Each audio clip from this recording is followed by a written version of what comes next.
Joshua 22. 1. At that time Joshua summoned the Reubenites and the Gadites and the half-tribe of Manasseh, 2, and said to them, You have kept all that Moses the servant of the Lord commanded you, and have obeyed my voice in all that I have commanded you. 3. You have not forsaken your brothers these many days down to this day, but have been careful to keep the charge of the Lord your God. 4. And now the Lord your God has given rest to your brothers, as he promised them. Therefore turn and go to your tents in the land where your possession lies, which Moses the servant of the Lord gave you on the other side of the Jordan. 5. Only be very careful to observe the commandment and the law that Moses the servant of the Lord commanded you, to love the Lord your God, and to walk in all his ways, and to keep his commandments, and to cling to him, and to serve him with all your heart and with all your soul. 6. So Joshua blessed them and sent them away, and they went to their tents. 7. Now to the one half of the tribe of Manasseh Moses had given a possession in Bashan, but to the other half Joshua had given a possession beside their brothers in the land west of the Jordan. And when Joshua sent them away to their homes and blessed them, 8. He said to them, Go back to your tents with much wealth and with very much livestock, with silver, gold, bronze, and iron, and with much clothing. Divide the spoil of your enemies with your brothers. 9.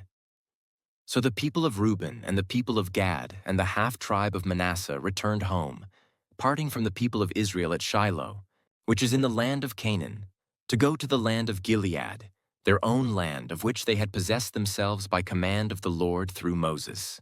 10. And when they came to the region of the Jordan that is in the land of Canaan, the people of Reuben and the people of Gad and the half-tribe of Manasseh built there an altar by the Jordan, an altar of imposing size. 11.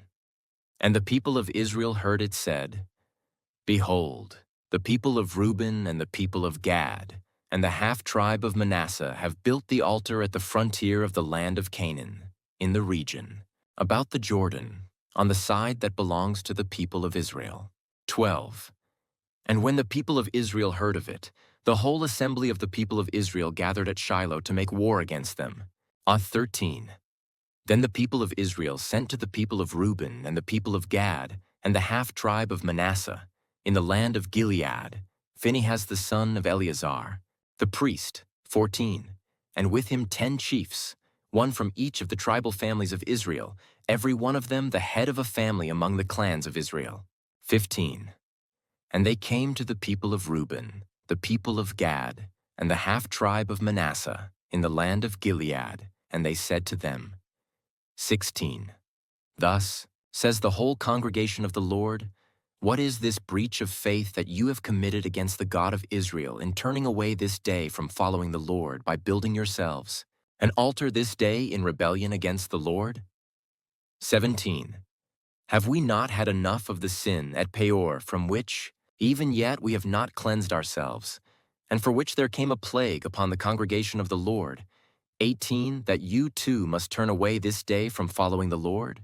And if you too rebel against the Lord today, then tomorrow he will be angry with the whole congregation of Israel. 19. But now, if the land of your possession is unclean, pass over into the Lord's land, where the Lord's tabernacle stands, and take for yourselves a possession among us. Only do not rebel against the Lord, or make us as rebels by building for yourselves an altar other than the altar of the Lord our God. 20. Did not Achan the son of Zerah break faith in the matter of the devoted things, and wrath fell upon all the congregation of Israel? And he did not perish alone for his iniquity. 21. Then the people of Reuben, the people of Gad, and the half-tribe of Manasseh said in answer to the heads of the families of Israel, 22. The mighty one, God the Lord, the mighty one, God the Lord. He knows, and let Israel itself know. If it was in rebellion, or in breach of faith against the Lord, do not spare us today, 23, for building an altar to turn away from following the Lord. Or if we did so to offer burnt offerings or grain offerings or peace offerings on it, may the Lord himself take vengeance. 24. No, but we did it from fear that in time to come your children might say to our children, What have you to do with the Lord, the God of Israel? 25. For the Lord has made the Jordan a boundary between us and you people of Reuben and people of Gad. You have no portion in the Lord, so your children might make our children cease to worship the Lord. 26. Therefore we said, let us now build an altar, not for burnt offering, nor for sacrifice. 27. But to be a witness between us and you, and between our generations after us, that we do perform the service of the Lord in His presence with our burnt offerings and sacrifices and peace offerings. So your children will not say to our children in time to come, you have no portion in the Lord. 28. And we thought, if this should be said to us or to our descendants in time to come, we should say, behold, the copy of the altar of the Lord, which our fathers made, not for burnt offerings, nor for sacrifice, but to be a witness between us and you.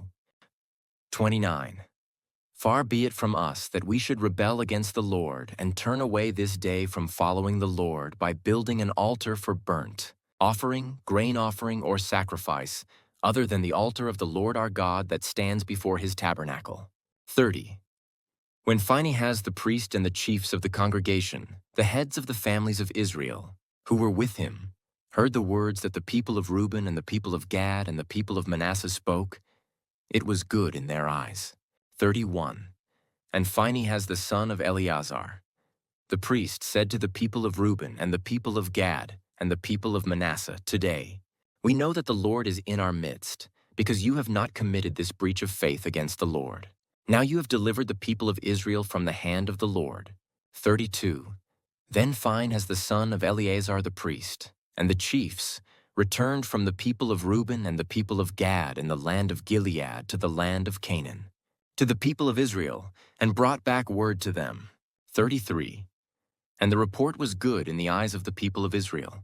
And the people of Israel blessed God and spoke no more of making war against them to destroy the land, where the people of Reuben and the people of Gad were settled. 34. The people of Reuben and the people of Gad called the altar Witness, for they said, it is a witness between us that the Lord is God. Joshua 23.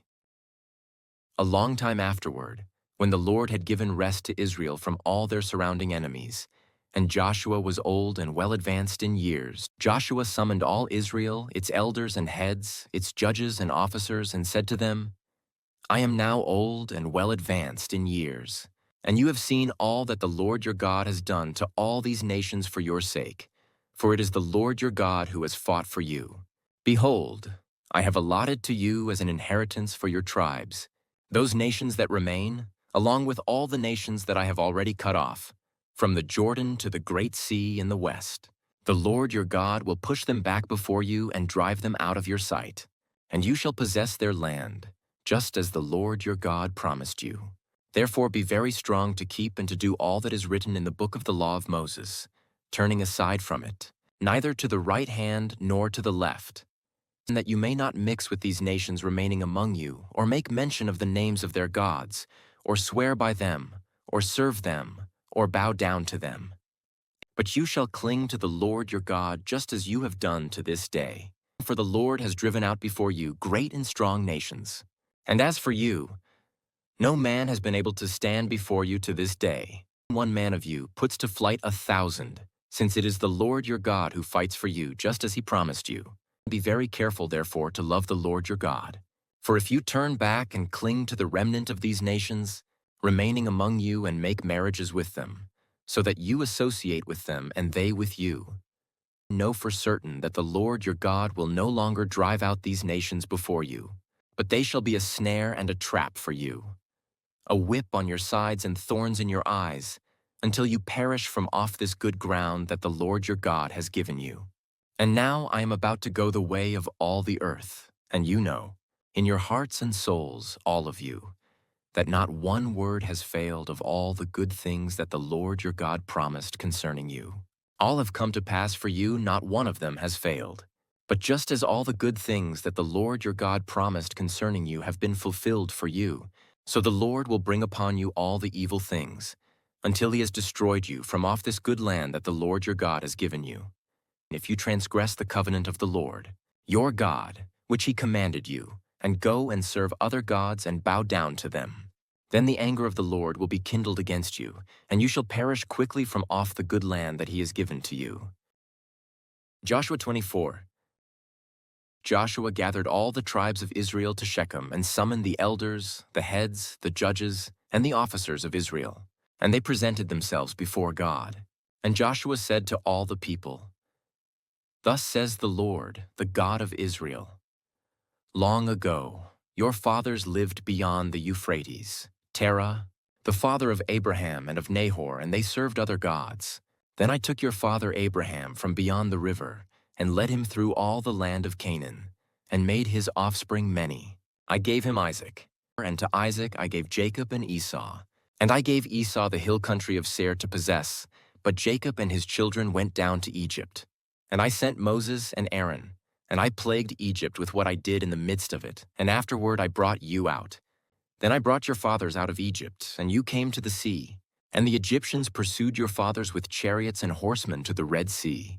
And when they cried to the Lord, he put darkness between you and the Egyptians, and made the sea come upon them and cover them. And your eyes saw what I did in Egypt.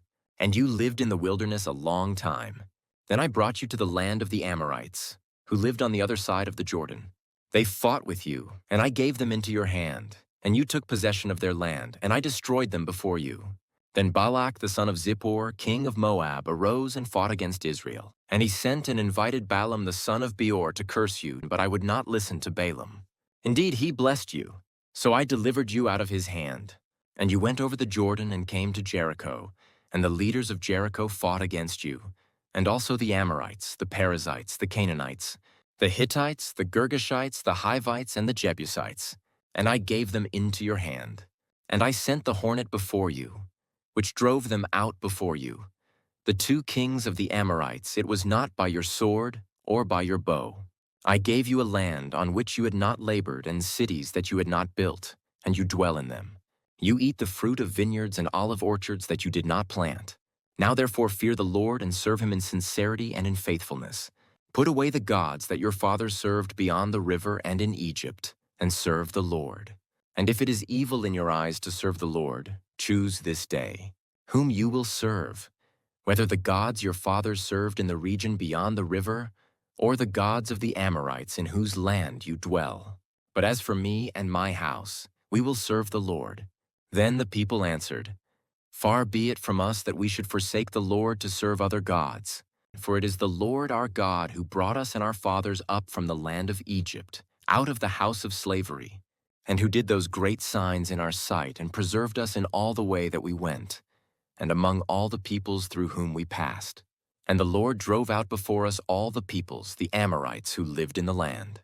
Therefore we also will serve the Lord, for he is our God." But Joshua said to the people, "You are not able to serve the Lord, for he is a holy God. He is a jealous God. He will not forgive your transgressions or your sins. If you forsake the Lord and serve foreign gods, then he will turn and do you harm and consume you, after having done you good." And the people said to Joshua, "No, but we will serve the Lord."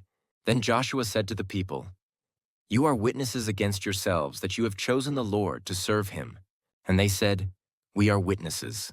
He said, "Then put away the foreign gods that are among you, and incline your heart to the Lord, the God of Israel." And the people said to Joshua, "The Lord our God we will serve, and his voice we will obey." So Joshua made a covenant with the people that day, and put in place statutes and rules for them at Shechem. And Joshua wrote these words in the book of the law of God. And he took a large stone and set it up there under the terebinth that was by the sanctuary of the Lord. And Joshua said to all the people, "Behold, this stone shall be a witness against us, for it has heard all the words of the Lord that he spoke to us. Therefore it shall be a witness against you, lest you deal falsely with your God." So Joshua sent the people away, every man to his inheritance. After these things Joshua the son of Nun, the servant of the Lord, died, being 110 years old. And they buried him in his own inheritance at Timnath-Serah, which is in the hill country of Ephraim, north of the mountain of Gosh. Israel served the Lord all the days of Joshua, and all the days of the elders who outlived Joshua and had known all the work that the Lord did for Israel. As for the bones of Joseph, which the people of Israel brought up from Egypt, they buried them at Shechem, in the piece of land that Jacob bought from the sons of Hamor, the father of Shechem, for 100 pieces of money. It became an inheritance of the descendants of Joseph. And Eleazar the son of Aaron died, and they buried him at Gibeah, the town of Phinehas his son, which had been given him in the hill country of Ephraim.